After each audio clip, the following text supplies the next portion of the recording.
Le changement qui attire le plus notre attention sur les marchés financiers concerne les marchés américains.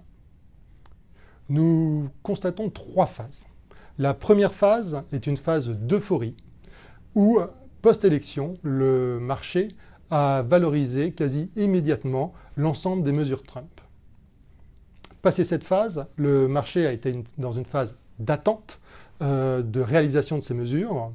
Et nous rentrons, je pense, aujourd'hui dans une troisième phase, qui est une phase de doute prononcé sur la capacité du président à délivrer sa politique. Les indicateurs qui nous confortent dans notre sentiment sont de deux ordres.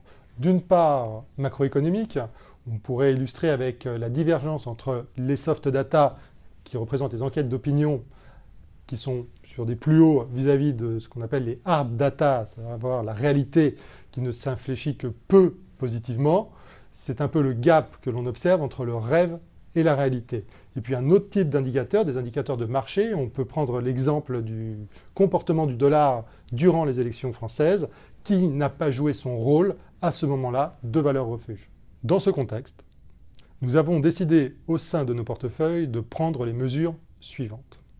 Au sein de nos stratégies de rendement, nous avons accru nos positions en taux d'État américain dans un contexte de croissance moins positive qu'anticipée.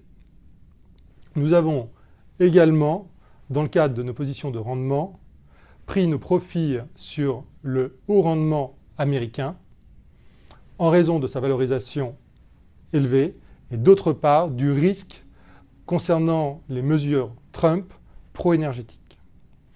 Au niveau de nos positions de tendance, nous continuons à prendre nos profits sur les actions américaines et enfin, sur nos positions contrariantes, nous avons décidé de ne plus utiliser le dollar comme un actif de couverture en cas de stress de marché.